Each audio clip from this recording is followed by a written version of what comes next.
네, 이 시간에는 목요 성경 강의 시작하겠습니다. 이제 오늘은 출애굽기 제 8번째 시간인데요.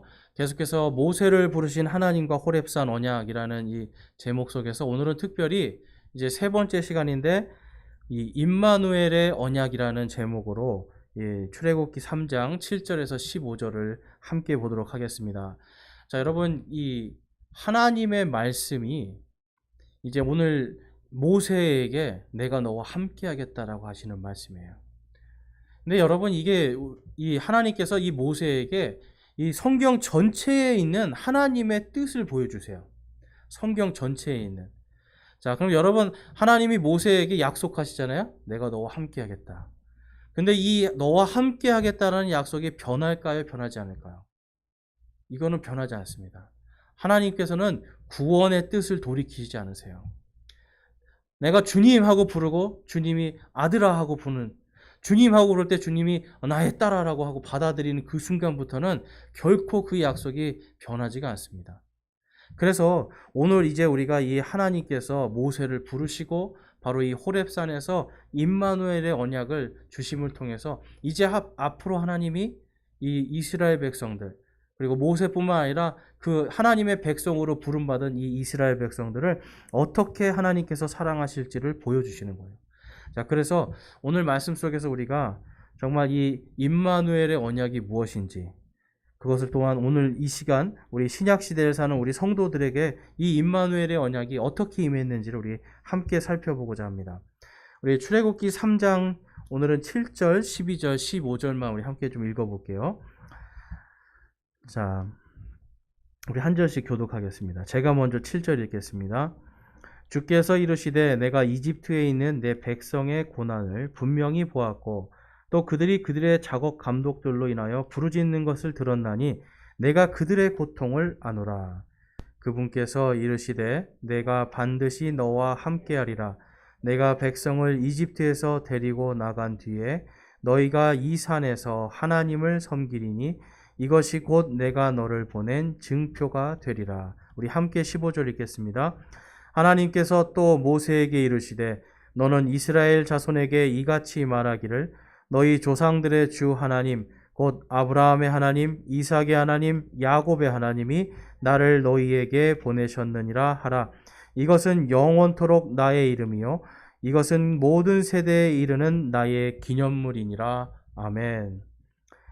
오늘 하나님께서 이 모세에게 약속을 해주시는 거예요. 근데 12절에 보니까 내가 반드시 너와 함께하리라. 여러분, 반드시입니다. 내가 반드시 너와 함께하리라. 하나님이 함께하겠다고 작정하신 거예요. 구원하겠다고 작정을 하신 거예요. 그런데 모세를 통해서 이제 누구를 구원하겠다고 작정하신 거예요? 바로 이스라엘 백성들을 구원하기로 작정을 하십니다. 그런데 여기서 보면 15절에 보면 어떤 하나님이냐고 말씀하냐면 너희 조상들의 주 하나님. 그러니까 이 모세가 알기도 전에 그 앞에 있는 모든 조상들을 이야기하는 거예요. 그러니까 아브라함부터 지금 모든 자신의 조상들의 하나님인데요. 주 하나님이라고 말씀하고 있고요. 그다음에 아브라함의 하나님, 이삭의 하나님, 야곱의 하나님이라고 말씀을 해요. 그러니까 이 하나님은요. 이 모세가 알고 있는 자신의 조상의 이름 중에 이름을 모르는 사람들, 그 조상들부터 해서 이름을 아는 아브라함의 하나님, 그리고 이삭의 하나님, 야곱의 하나님. 이게 무엇을 말씀하냐면 하나님께서 언제나 함께 하신다는 거예요. 하나님께서 약속하신 백성들을 구원하심에 있어서 그들과 영원토록 변치 않고 그들과 함께 하셨다는 겁니다. 여러분, 이것이 하나님께서 믿는 자들에게 주시는 임마누엘의 언약이에요. 그러니까 하나님께서 이 호렙산에서 모세를 불러 그에게 내가 반드시 너와 함께하리라. 그리고 또 뭐라고 말씀해요? 12절에 보니까 내가 백성을 이집트에서 데리고 나간 뒤에 너희가 이 산에서, 바로 이 호렙산이죠.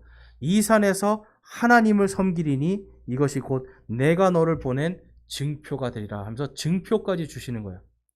호렙산을 딱 보여주시고 그 호렙산을 통해서 내가 너를 다시 이곳에 보내고 너희가 나를 섬길 거라고 하는 증표를 주시는 거예요. 우리가 이제 시내산의 위치에 대해서 이렇게 봤지만 이 아라비아에 있는 시내산에서는 예루살렘 이 시온산이 보입니다. 그러면 반대로 그 시온산에서는 이 아라비아에 있는 이 호렙산이 보일까요, 안 보일까요? 보이는 거예요. 아주 저 멀리에 있는 호렙산이지만 그게 보이는 겁니다. 그래서 여러분, 이 몽고 사람들이 보통 시력이 얼마나 된다고 그러죠? 몽고. 몇이요? 6.0. 제가 미국에서요, 만난 몽골 친구가 있어요. 자기가 시력이 나빠져서 안경을 맞추고 싶대요. 그래서 시력이 몇이나 되는데, 그러니까 4.0이래요. 근데 눈이 나빠져서 답답해 죽겠대요. 그러니까 옛날에는 이렇게 산을 보면 그 산에 있는 그 나무에 새가 무슨 새인지가 보였대요. 그러니까 들판에서 저기 멀리 양떼가 있는데 양치기가 누군지 정확하게 보이고 누구의 양인지가 보인대요. 근데 지금은 안 보인다는 거예요. 눈이 어마어마한 거죠. 그러니까 옛날에 지금 이제 이 광야에서 이 목동들의 눈은요, 우리가 상상할 수 없는 시력이에요. 그러니까 이 하나님께서 호렙이라고 하는 산산을 아라비아에 딱 세웠을 때 이 모세 당시의 사람들은 이 호렙산에서 예루살렘에 있는 시온산이 보이고요. 마찬가지로 시온산에서도 이 호렙산을 보는 겁니다. 그러니까 그걸 보면서 뭐예요? 하나님이 우리와 함께 하시는구나를 하나님이 증표로 주신 거예요. 그러니까 여러분, 이 하나님께서 이 모세를 부르신 것, 우리가 지난주에 본 것처럼 이 하나님께서 이 모세를 이 호렙산의 이 올바른 위치, 이러한 것들을 통해서 하나님의 말씀이 분명히 증명이 되고 권위를 갖게 해주시는 것이 바로 이 호렙산의 올바른 위치예요. 그러니까 호렙산이 하나님 앞에 뭐가 된다는 거예요? 사람들 앞에 증표가 된다. 자, 이제 오늘 제가 이 합성한 사진을 좀 하나 만들어 봤습니다. 제가 합성했어요. 그러니까 뒤에 보이는 게 이제 호렙산인데요. 그 위에 뭐가 있습니까? 2개의 돌판이 있어요. 이제 우리가 앞으로 쭉 이제 보겠지만 이 호렙산에서 하나님이 모세에게 10계명을 주시고 10계명 돌판을 주세요. 근데 이거를 모세가 거기에다가 손으로 썼을까요? 하나님이 쓰셨을까요? 하나님께서 모세에게 2개의 돌판을 가져오라고 그래요. 그리고 모세가 쓴 것이 아니라 거기에 하나님께서 10계명을 하나님께서 써서 주십니다. 여러분, 이게 무엇을 뜻하는 거냐면 이 말씀이 하나님의 말씀이잖아요. 그리고 그걸 모세가 가지고 오잖아요. 이 말씀을 가지고 이스라엘 백성들이 하나님을 섬기는 거예요. 그래서 1년 15일 동안 이들이 이 호렙산 밑에서 저 말씀을 가지고 정말 1년 15일 동안을 하나님을 섬깁니다. 그러니까 여러분, 하나님 섬기는 게 있어서 우리가 알아야 되는 게, 하나님을 섬기는 게 뭐 교회에서 뭘 하고 뭐 이런 게 아니라요. 이 하나님이 말씀하시는 나를 섬길지어다라고 하는 건 뭐냐면 주님의 말씀대로 사는 걸 이야기하는 거예요. 그러니까 주님의 말씀대로 내가 하는 것, 그것이 하나님을 섬기는 겁니다. 그래서 이스라엘 백성들은 지금 이 호렙산에 하나님께서 내가 반드시 모세 너와 함께하고 그 증표로 반드시 함께하고 구원해 주겠다는 증표로 바로 이 호렙산에서 너희들이 다시 와서 나를 섬길 것이다 라고 약속을 해주세요. 그러니까 여러분, 이 하나님께서는요, 이 호렙산을 통해서 이 평범했던 사람 모세, 평범했던 산 이 호렙, 이것이 하나님의 임재, 하나님의 언약을 통해서 특별한 존재들로 바뀌게 해주신다는 거예요. 그래서 우리가 지난주에도 봤듯이 우리가 예수 그리스도를 믿음을 통해서 우리 안에 누가 들어오시는 거예요? 성령님이 들어오심을 통해서 이제 우리가 뭐가 됐다고요? 성전이 되는 거예요. 여러분, 앞뒤 좌우에 있는 분들 한번 보세요. 성전같이 생기셨는지. 네, 다 성전같이 생겼어요. 하나님의 이 성령님이 지금 우리 안에 계시기 때문에 우리가 지금 다 성전이에요. 이 건물은 여러분, 이건 성전이 아니에요. 교회는 그냥 이게 예배당입니다. 성전들이 모여서 하나님께 예배드리는 예배당. 그래서 옛날에는 다 뭐라고 불렀어요? 예배당. 다 예배당이라고 불렀는데 어느 날부터 뭐로 바뀌기 시작했어요? 성전. 여러분, 그 이유가 있는 거예요. 내가 성전인 삶을 살기 시작할 때는 여기가 예배당인데요. 내가 성전이 아니라 내가 하나님의 거룩한 자라는 생각을 하지 않기 시작할 때부터는 그냥 이 건물이나 어떤 장소가 성전이 되기 시작합니다. 그러한 부분들은 이제 우리가 좀 차차 살펴볼 건데요. 여러분, 이 신약 시대에는 그래서 하나님께서 지금 가장 평범했던 저와 여러분, 제가 이제 이번 한 주 동안에 그 전에 이제 설교했던 것들을 이렇게 쭉 좀 이렇게 보는데, 이 드보라라고 하는 이 여자 재판관이 있어요. 사사라고 하죠. 드보라라고 하는 사람에 대해서 이렇게 묵상을 하다가, 이게 참 진짜 하나님의 은혜가 엄청나구나. 여러분, 드보라의 원래 직업이 뭐였을까요? 성경에 보면, 사사기에 보면 네 번째 재판관으로 나온 사람이 이 드보라예요. 드보라는 이제 여인인데요. 왜 하나님은 이 드보라를 쓰셨을까? 드보라의 직업은 가정주부였습니다. 집에서 그냥 어머니였어요. 아이들 키우고 밥 먹이고 옷 입히고 빨래하고 그냥 평범한 사람이었는데, 그 당시에 남자들이 자기 구실을 못하는 거예요. 남자들이 하나님의 올바로 따르지 못하니까 하나님이 여자 대언자인 이 드보라를 세워서 그년을 통해서 이 온 이스라엘을 다스리게 하시는 거예요. 그래서 하나님께서는 이 연약한 자들을 주의 영께서 임하실 때 강한 자들로 바꾸십니다.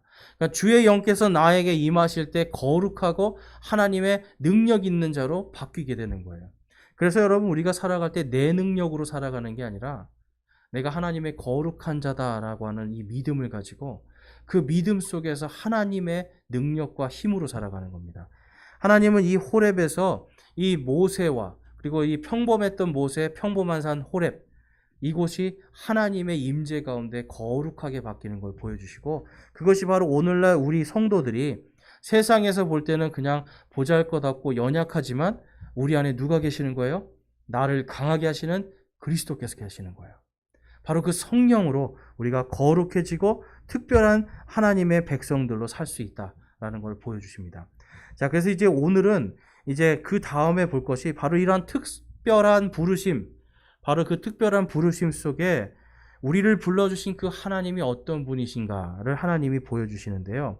첫 번째로 볼 수 있는 것이, 하나님은 모든 민족의 역사를 주관하시는 심판의 하나님이시라는 거예요. 자, 여러분, 역사를 주관하시는 심판의 하나님입니다. 이게 왜 중요하냐면, 당시에는요, 전쟁이 그냥 한 나라와 한 나라의 전쟁이 아니었어요. 이 나라의 신과 이 나라의 신이 싸우는 거예요. 그래서 한 나라가 한 나라의 정복이 되면 어떻게 됩니까? 그 나라의 신은 약한 신이잖아요. 신전이 완전히 없어져 버리고 거기에 자신들의 신전을 세워요. 그러니까 당시에는 이 전쟁이 사실은 신들의 전쟁이었어요. 그래서 이제 이러한 부분 때문에 여러분 생각해 보세요. 이집트라고 하는 가장 막강한 나라의 신, 그리고 지금 이 이스라엘이라고 하는 그냥 별 볼 일 없는, 그냥 이집트에서 어떻게 보면 종살이를 하는 이러한 사람들의 신, 이 두 신이 지금 전쟁을 하기 전에 지금 모습인 거예요. 그러니까 하나님께서는 근데 그에게 뭐라고 그래요? 모세에게요. 7절에 보면, 주께서 이르시되 내가 이집트에 있는 내 백성의 고난을 분명히 보았고 또 그들의 작업 감독들로 인하여 부르짖는 것을 들었나니 내가 그들의 고통을 아노라. 하나님께서 내가 이제 그들의 고통을 안다. 근데 언제 그들의 고통을 들으시는 거예요? 주님의 이름을 부를 때입니다. 여러분, 성경은 항상 똑같아요. 어쩔 때는 우리에게 왜 하나님이 고난을 주시고 왜 우리에게 질병을 주시고 아픔을 주시냐면 주님을 부르라는 거예요. 우리가 주님을 부를 때 주님께서 들으시고 그 고통을 내가 아노라라고 말씀해요. 여러분, 하나님께서는요, 이 모든 고통을 미리 아셨어요. 하나님께서 이 모든 고통을 미리 알고 아브라함에게 약속을 하시고요. 하나님은 아브라함에게 이 임마누엘의 언약도 허락해 주십니다. 그래서 하나님께서요, 이 심판의 하나님이라는 거 우리가 이렇게 좀 묵상해 볼 필요가 있어요. 심판의 하나님. 여러분, 하나님께서는 정의로우시죠? 이 세상에 여러분 모든 것이 우리가 볼 때 항상 정의가 이기잖아요. 그런데 보면 기가 막히게 정의가 이기거든요. 악한 것들을. 그런데 그것이 인간의 힘보다는 많은 사람들이 정말 이거는 불가항력적인 어떤 힘에 의한 것이다 라고 많이들 이야기를 해요. 그러니까 이러한 것들을 봤을 때 하나님께서요, 인류의 역사 속에서 그들의 한 나라와 나라의 이런 모든 죄악들을 심판하시는 하나님임을 우리가 깨닫잖아요. 그러면 성경 속에서 하나님의 그 능력과 힘을 우리가 깊이 체험을 할 수가 있습니다. 자, 그래서 이제 하나님께서 이 요셉에게 이제 하나님께서 이스라엘 백성이 이제 이주한 그 이집트로 이제 이주를 한 다음에 요셉이 30년 동안 그곳에서 이 권력을 잡고 있게 돼요. 그러니까 이 하나님께서 이 요셉을 통해서 30년 동안 이스라엘 백성들이 잘 살 수 있게 해주고, 그 다음에 요셉이 죽은 다음부터 그 이후에 계속해서 이제 이스라엘 백성들은 권력은 잡지 못하니까 어떻게 돼요? 계속해서 이들이 그 안에서 종살이를 하는 겁니다. 근데 이 종살이라는 게 여러분 이제 우리가 생각하는 종이랑은 좀 당시는 달랐어요. 그러니까 이 종살이라는 건 우리가 생각하는 거는 이제 요즘 그러니까 19세기에 만들어진 이제 노예를 자꾸 생각한단 말이에요. 노예. 근데 이제 당시의 종이나 노예들은요, 어느 정도의 자유가 있었습니다. 자기의 개인 재산도 가질 수 있고, 자기가 하고 싶은 것들을 하고, 먹고 사는 것도 할 수 있어요. 그렇지만 주인이 명령할 때는 반드시 가서 일을 해야 되는. 이제 이런 게 종과 노예의 그러한 모습이었어요. 그래서 우리나라의 그러한 그 사실은 이, 조선시대 이전에 우리나라의 종과 노비들이라고 하죠. 이러한 사람들의 삶과 조선시대는 또 완전히 달라요.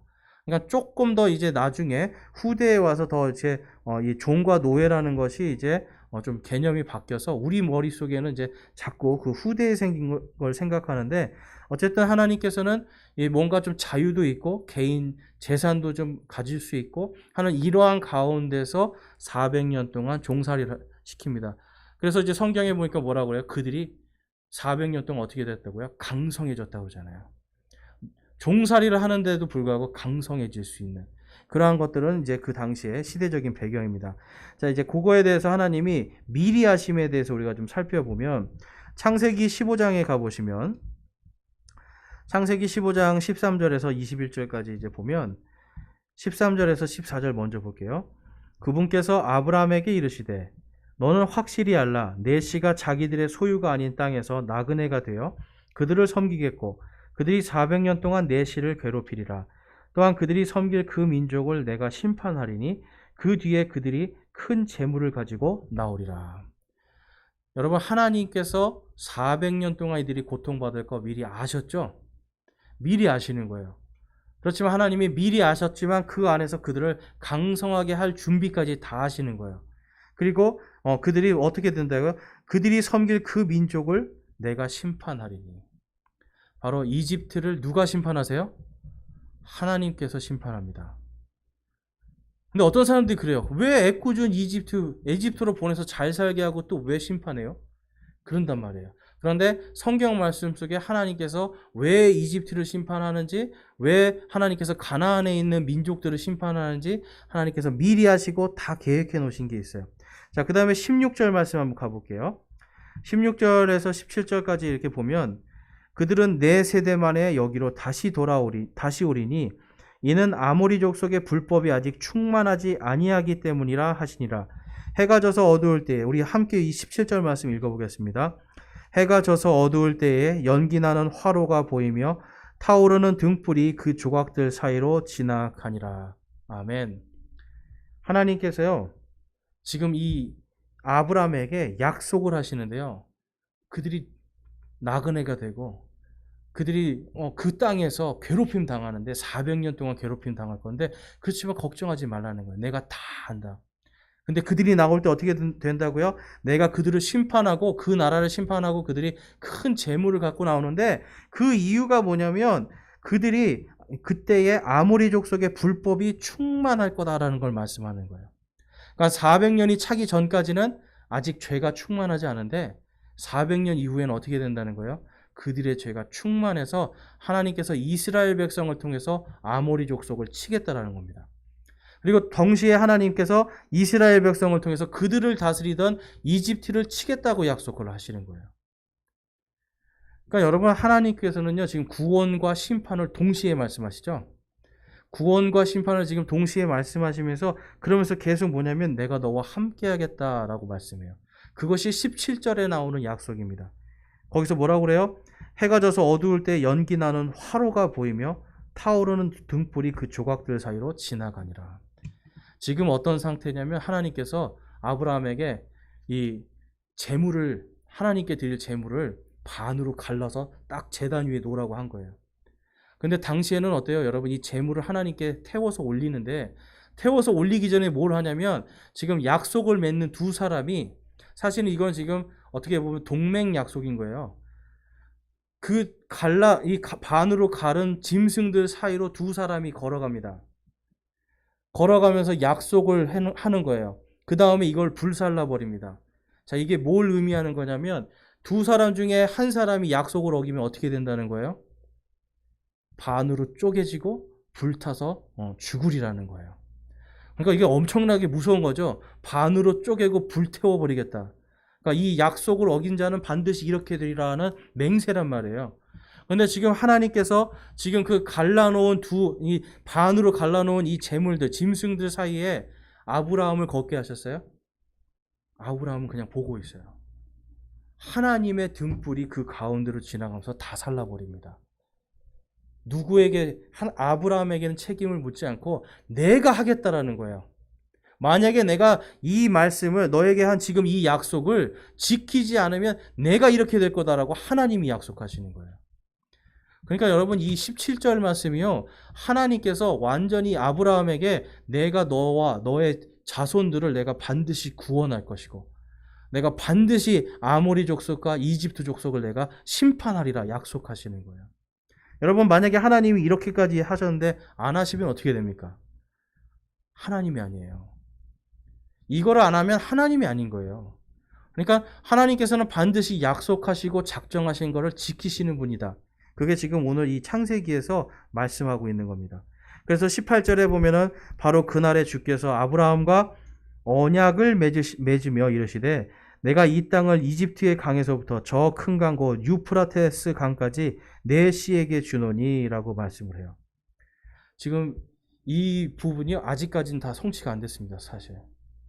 요거는요 지금 하나님께서 이 아브라함에게 언약을 맺으는데요. 이 땅을 이집트의 강에서부터 나일 강에서부터 어디요? 저 유프라테스 강까지 지금의 어디입니까? 이라크 땅까지 다 주겠다는 거예요. 이라크 땅까지 내가 해서 이집트 땅과 이라크 땅까지 다 주겠다고 약속을 하는 거예요. 근데 아직까지는 성취가 안 됐죠. 이것이 언제 성취가 되는 거예요? 이거 약속하신 거 성취되는 날이 바로 요한계시록 때 이게 이루어집니다. 그러니까 지금 하나님은요 미리 아시고 마지막 때의 심판까지 다 계산해서 말씀하시는 거예요. 그래서 뭐라고 말씀하시냐면 19절에서 21절에 보니까 겐 족속, 그니스 족속, 간몬 족속, 헷 족속, 브리스 족속, 르바 족속, 아모리 족속과 가나안 족속과 기르가스 족속과 여부스 족속의 땅이니라 하면서 당시에 그리고 앞으로 그 땅, 이 땅들을 다스릴 자들의 모든 민족들을 다 말씀하세요.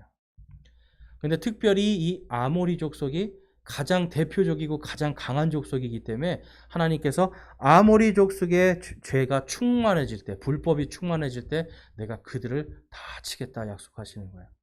그러니까 여러분 이 하나님께서 지금 이 마지막 때에도 마지막 때가 돼서 하나님께서 이 이스라엘에게 하신 이 약속을 지키시려면 반드시 뭐가 있어야 된다는 거예요? 하나님의 심판입니다. 근데 그 심판은 뭐냐면 바로 죄악이 충만하게 이를 때. 그래서 여러분 마지막 때가 될수록 이 땅에 뭐가 충만하게 될 걸 우리가 알 수 있어요. 죄입니다. 하나님이 미워하시는 죄들이 충만할 거에 대해서 지금 하나님이 말씀하고 계시는 거예요. 미리 아시고 미리 심판에 대해서 약속하고 계세요. 그래서 여러분 심판도 약속이라는 걸 우리가 반드시 알아야 돼요. 왜냐하면 하나님께서 구원하신 것처럼 반드시 심판하신다는 거예요. 그래서 우리가 하나님을 두려워할 때 지혜와 명철이 생기는 겁니다. 뒷장 넘어가 보시면 이제 그래서 하나님께서 이 하나님이 주시는 구원의 은혜는요. 공의 가운데 하나님의 공의와 그 가운데서 구원과 심판의 경륜 속에 나타납니다. 그러니까 하나님이 공평한 의로움 속에서 여러분 이 하나님의 공의라는 게 묵상할수록 감사가 되는 게 뭐냐면 하나님께서 여러분 계속해서 죄인들이 하나님께로 돌아오실 때까지 공평한 기회와 시간을 주세요. 공평하게 돌아올 수 있는 시간과 기회를 주세요. 똑같이 주는데 누가 선택하지 않는 거예요? 인간들이 선택하지 않아요.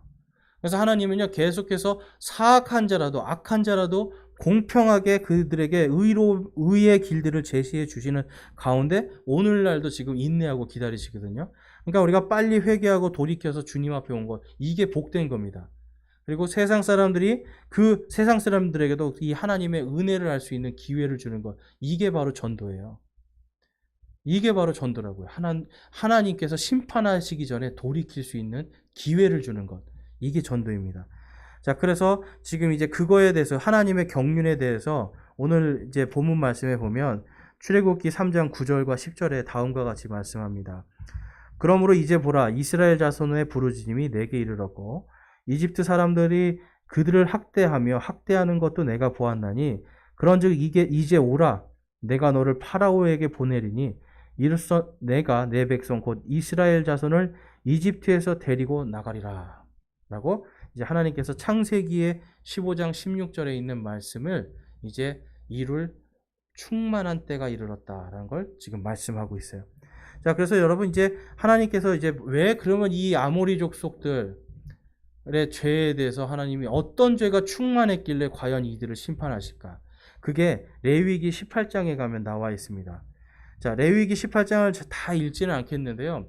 레위기 18장 이제 여러분들이 나중에 좀 읽어보세요. 그러면 거기 이제 무엇이 나오냐면 이제 레위기 18장에 가서 하나님께서 이 종족 보존을 위한 이 근친 간의 결혼을 이제 거기서부터 막으시는 거예요. 그러니까 그 전에는요, 여러분 이제 우리가 조금 성경을 이해해야 되는 게 뭐냐면 하나님을 믿는 그 계통의 혈통을 하나님이 미리 정하시고 약속하셨잖아요. 그래서 이 사람들이요, 이 가까운 친척들끼리 결혼을 하게 됩니다. 그래서 하나님께서 약속하신 그 혈통들을 하나님께서 잘 이어나갈 수 있도록 거기까지는 허락을 하세요. 그런데 레위기 18장 이후부터는 하나님이 그거를 금지를 시키십니다. 그러면서 이 당시에 이 아모리 족속들, 이 가나안 족속들이요, 그냥 무분별하게 막 근친간에 이러한 결혼을 하고 성적인 이러한 타락들을 하는 것을 자신들의 욕정을 채우기 위한 것으로 쓰는 것에 대해서 하나님이 그 죄에 대한 값을 치르게 하시는 거예요. 자, 그 다음에 보면 이웃 간의 성적인 타락들, 불륜들, 동성애, 그리고 악한 음행들, 이러한 것들이 차마 입에 담기도 힘든 것들이 당시에 가나안 땅에 충만했습니다. 근데 여러분, 이 죄가요, 오늘날 우리 지금 사는 이 시대에도 똑같이 지금 벌어지고 있어요. 동성애뿐만 아니라 지금 북유럽은요, 여러분, 동물들하고 막 결혼을 하죠. 저는 그게 그냥 뭐 재미로 하는 건 줄 알았어요, 옛날에는. 근데 그게 아니라 진짜 지금 그런 일들이 생기는 거예요. 그러니까 지금 북유럽에 가면요, 이 아모리 족속이 했던 그 일들 그대로 합니다. 차마 입에 담을 수도 없어요. 그러니까 이러한 것들이 지금 악이 충만하게 지금 이 시대에 퍼지고 있다는 거예요. 자, 그 다음에 보면 하나님의 창조의 질서를 이제 완전히 깨트리게 돼요. 그래서 이들이 이제 하나님의 창조의 질서를 깨트리는데 가장 중요한 것은 이제 이들이 사랑이 메말라 버리는 겁니다. 사랑이. 하나님께서 이 창조의 질서 가운데 가장 하나님의 사랑 가운데 다스리고 정복하지만 또한 관리하고 사랑하는 이러한 관계들을 다 깨버리는데 그 가운데 뭐가 있었냐면 바로 몰렉이라는 한 신이 나타납니다. 몰렉. 자, 여러분 이 몰렉에 대해서 우리가 좀 이렇게 살펴볼 건데 성경에 보면 그모스라고도 하고요. 몰렉이라고도 하는데 그모스는 이제 암몬 자손들이 이 신을 몰렉이라고 불렀고요. 그 다음에 모압 자손들이 이제 그모스라고 불렀는데, 자, 어떤 창조의 질서를 이제 깨트렸냐면, 우리 한번 이제 거기 있는 그림을 한번 보실게요. 자, 여러분 이 그림에 보면 지금 어떤 모습입니까? 제가 이게 원래 흑백 사진인데요. 빨갛고 노란 거 이게 뭐로 보이세요? 지금 불을 막 지피는 겁니다. 이게 지금 몰렉신이에요. 몰렉신을요 쇠로 만들어서 이것을 이 밑에서 불로 막 달구면서 사람들이 그 밑에서 뭘 하냐면 불로 하면서 막 북치고 막 장구치면서 막 이러고 있어요. 자, 그러면 이제 제사장이 어떻게 해요? 아기를 들어가지고요 몰렉신의 손 위에 딱 올려놓습니다. 자, 그러면 이제 어떻게 될까요? 이 아기가 불타오르서 지금 완전히 달궈진 이 신의 손바닥에 딱 들어가는 순간 아기가 뜨거워서 울면서 이 안으로 굴러 떨어지게 만들어요.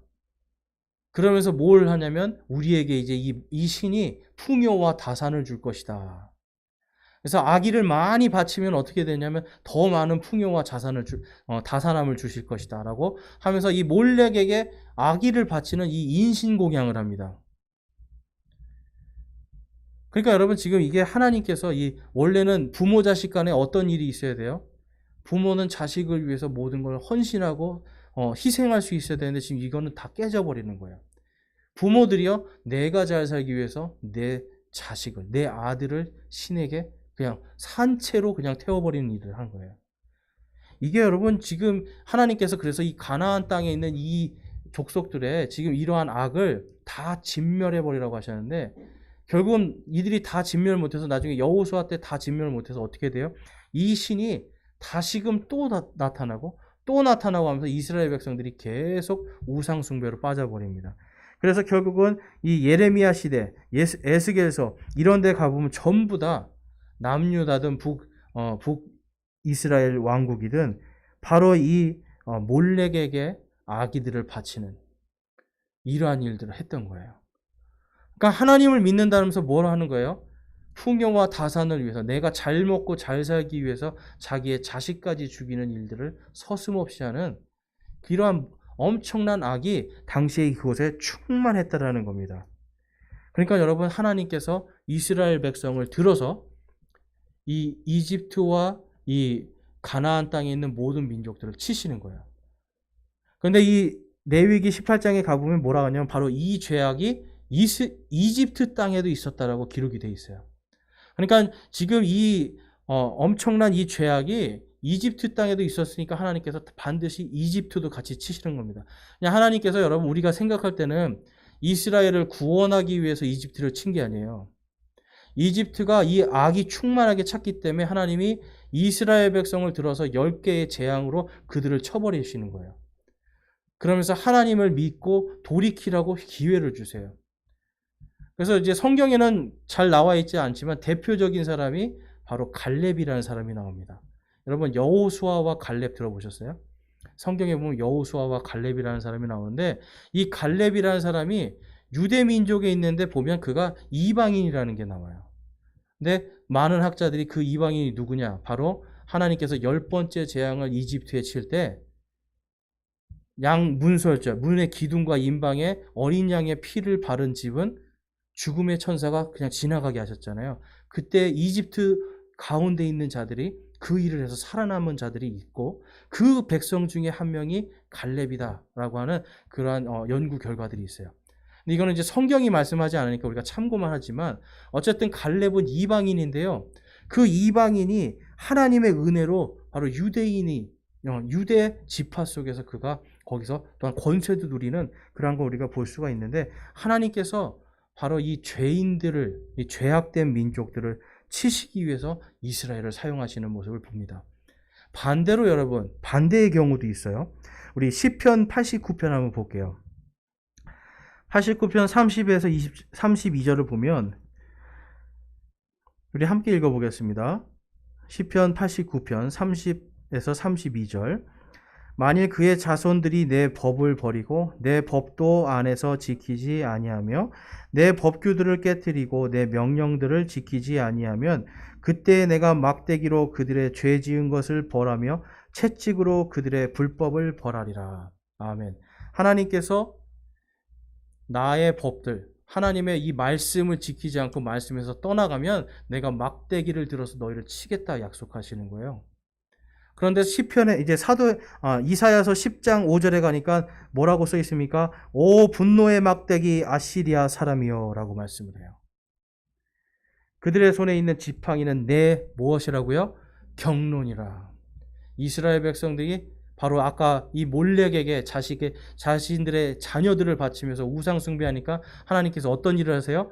바로 주변에 있는 아시리아라고 하는 이 나라를 들어서 이 막대기로 그들을 치는데 하나님의 경로입니다.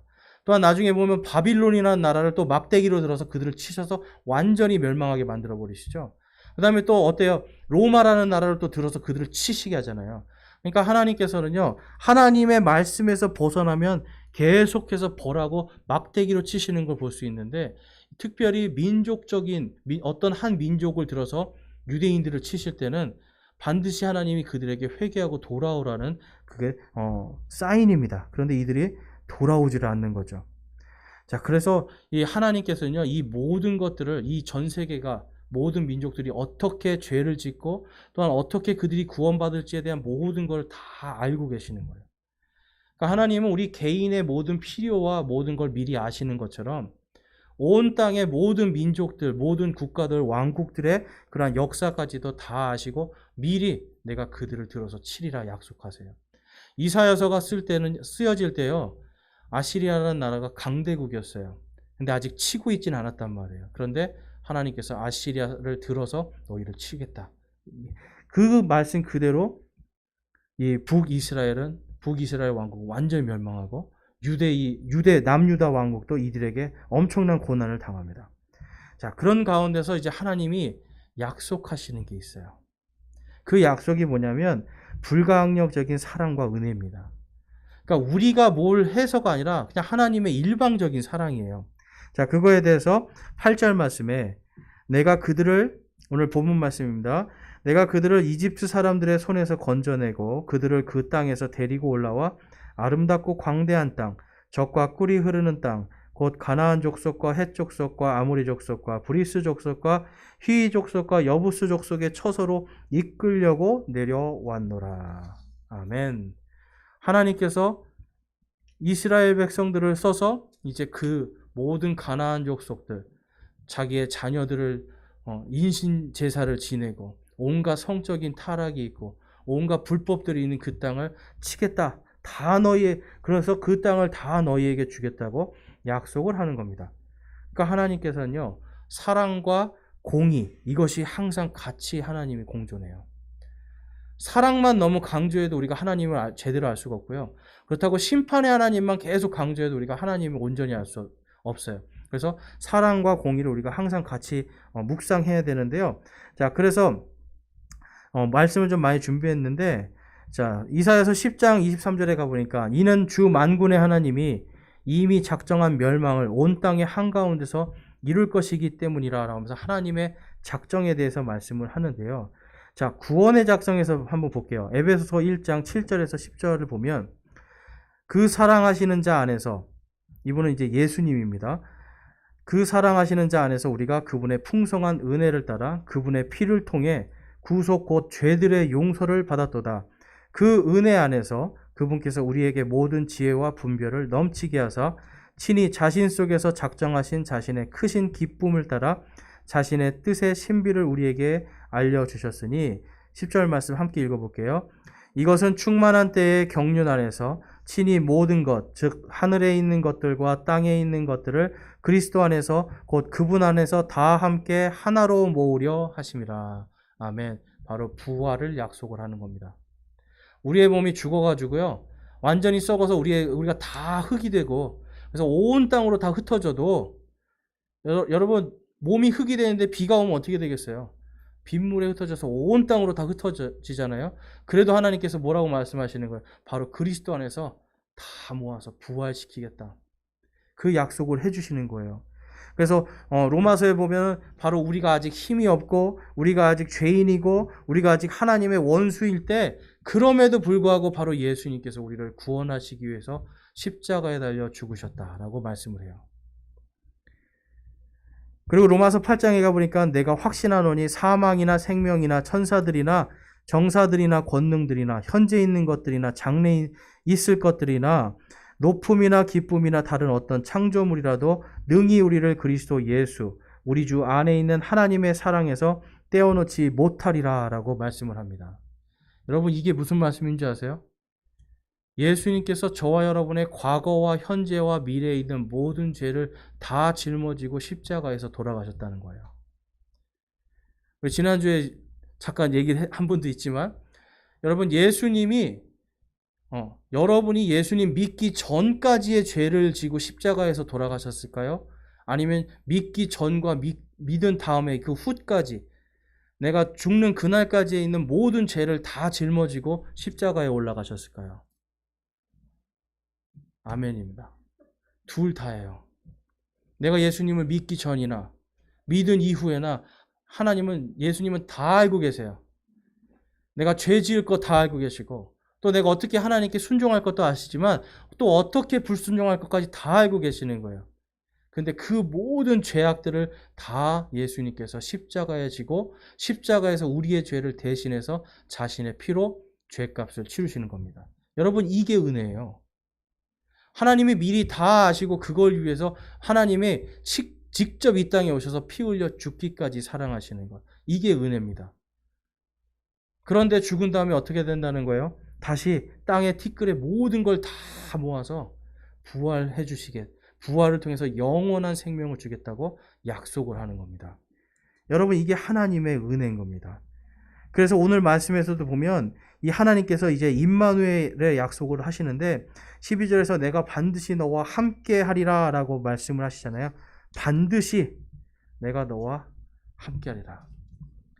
하나님은 한다면 하시는 분입니다. 내가 반드시 한다면 한다라는 걸 말씀하고 있는 거예요.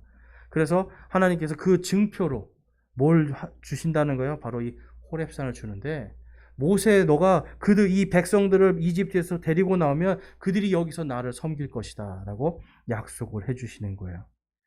그런데 여기 15절 말씀을 볼게요. 하반절에 보면 이것은 영원토록 나의 이름이요 이것은 모든 세대에 이르는 나의 기념물이라 라고 말씀합니다.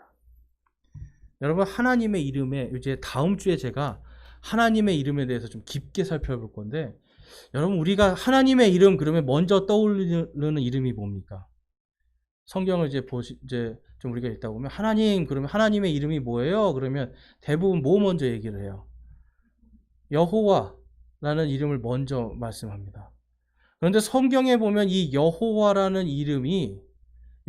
이름보다 지금 하나님의 이름에 대해서 더 강조하는 게 있어요. 그것이 뭐냐면 바로 임마누엘입니다. 내가 너와 함께 하리라. 아브라함과 함께 하셨고요. 이삭과 함께 하셨고 야곱과 함께 하신 그 하나님, 바로 내가 너와 함께 하리라가 이 히브리어로 임마누엘입니다. 영어로는 God with us. 그래서 하나님, 나와 함께 계신 하나님. 그래서 여러분, 하나님께서요 지금 구원과 심판에 있어서 임마누엘의 하나님을 약속을 하세요. 그래서 그 임마누엘의 증표로 지금 호렙산도 약속하시고 그것이 영원토록 그리고 모든 세대에 이르는 나의 기념물이다 라고 말씀을 하십니다. 자, 그래서 이 임마누엘의 이름, 자, 이 이사야서 7장 14절에 가니까 그 임마누엘이 누구인지 다음과 같이 말씀하세요. 그러므로 주께서 친히 한 표적을 너희에게 주시리라. 보라, 처녀가 수태하여 아들을 낳고 그의 이름을 임마누엘이라 하리라. 자, 마태복음 1장 23절 함께 읽어보겠습니다.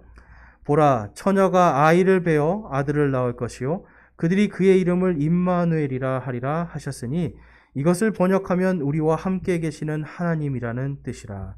아멘. 예수님께서, 여러분, 예수님의 이름이 뭐예요? 임마누엘입니다. 하나님께서 우리와 함께 하시겠다라고 하신 그 임마누엘의 언약의 성취, 그게 바로 예수님이에요. 그 성취가 십자가에서 이루어지고 그 성취가 부활을 통해서 완성이 됩니다. 그래서 예수님께서 부활하신 다음에 마태복음 28장 20절에 다음과 같이 말씀하시는 거예요. 함께 읽어보겠습니다. 내가 너희에게 명령한 모든 것을 그들에게 가르쳐 지키게 하라. 보라, 내가 세상의 끝까지 항상 너희와 함께 있으리라 하시리라. 아멘. 마태복음은 1장도 임마누엘, 마지막인 28장도 임마누엘입니다. 내가 너희와 함께 하리라. 하나님께서 이스라엘 백성들에게, 여러분, 내가 너희와 함께 하리라 약속을 하셨어요. 모세를 통해서. 그런데 그 함께하는 그 임마누엘의 하나님이 누구인지 요한복음에서 다음과 같이 말씀을 해요. 처음에 1장 1절에 보면 처음에 말씀이 계셨고 말씀이 하나님과 함께 계셨으며 말씀이 하나님이셨더라. 모든 것이 그분에 의해 만들어졌으니 만들어진 것 중에 그분 없이 만들어진 것은 하나도 없었더라 라고 말씀합니다. 그러니까 여러분, 지금 하나님께서요, 지금 창조부터 지금까지 우리와 함께 계시는 하나님, 바로 말씀의 하나님이라는 거예요. 말씀의 하나님. 자, 요한일서 5장 7절 말씀 우리 함께 읽어보겠습니다. 하늘에 증언하는 세 분이 계시니 곧 아버지와 말씀과 성령님이시니라. 또 이 세 분은 하나이시니라. 아멘. 말씀이 하늘에서 증거하면서 우리와 함께 계십니다.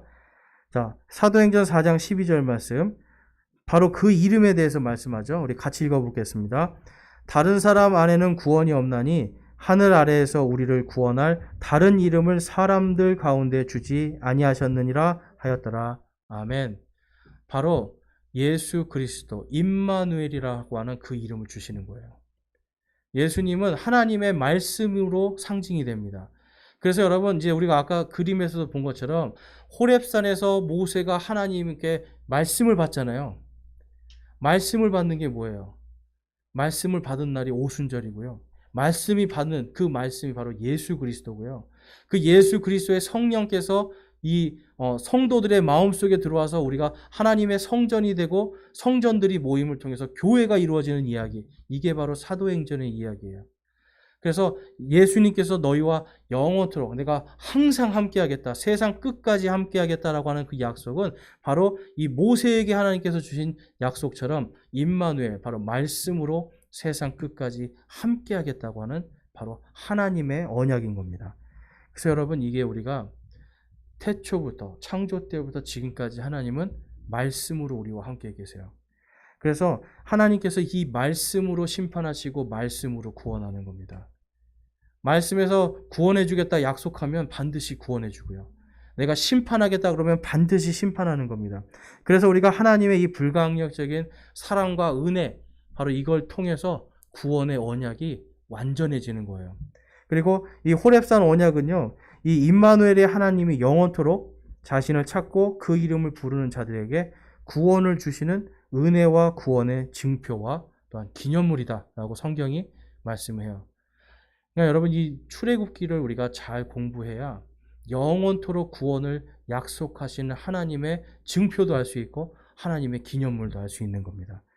그래서 호렙산 언약은 여러분 심판주로 오실 마직 예수 그리스도를 또한 상징해요. 그러니까 여러분 우리가 알아야 되는 것은 하나님께서 구원하기로 작정하신 것은 결코 변하지 않는다는 겁니다.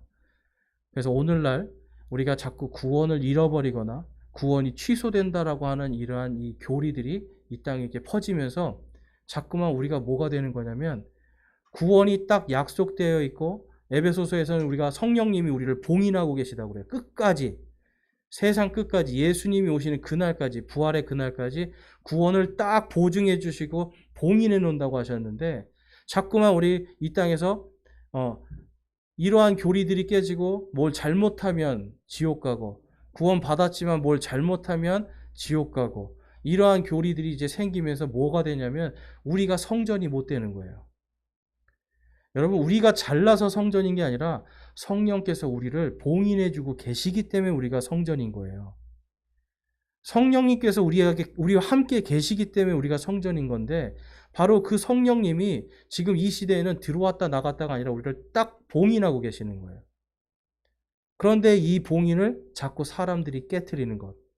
이 봉인에 대해서 네가 잘못하니까 지옥 가지. 믿음으로 구원받는 게 아니라 네가 하나님께 뭔가 죄를 지었으니까 지옥 가지. 이런 식으로 하니까 우리가 뭐가 되는 겁니까? 자꾸만 성전이 아니라 쉽게 말해서 그냥 평신도가 되는 거예요. 여러분 사실 이 평신도라는 말이 성경에는 없어요. 성도들 다 모든 믿는 자들을 성도라고 불러요. 성도. 우리는 거룩한 주님의 성도들인데 사람들이 바로 우리를 자꾸만 평신도로 만들면서 어디로 모이라고 하는 거예요, 여러분? 성전으로 모여야 구원받는 것처럼 말을 하는 겁니다. 근데 여러분 우리는 성전에 모이는 것이 아니라 성전으로서 예배당에 모이는 겁니다.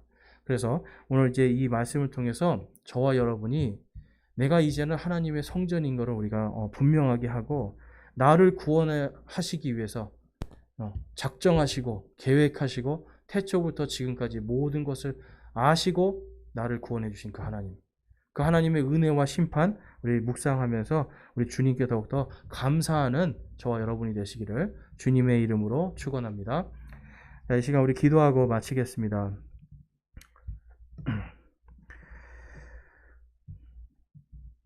하나님 아버지 감사합니다. 오늘 저희들에게 이 호렙산 언약을 통해서 임마누엘의 언약이 무엇인지를 깨닫게 해주셔서 감사합니다. 주님께서 언제나 함께하겠다, 반드시 너와 함께하겠다라고 하신 그 약속, 아브라함과 이삭과 야곱에게 하신 그 약속, 그리고 또 그 위에 이 믿음의 선조들에게 하신 그 모든 약속, 주님께서 오늘날도 신실하게 반드시 내가 너와 함께하겠다, 세상 끝까지 내가 함께하겠다 하신 그 약속 지켜주신 그 은혜와 사랑 감사드립니다.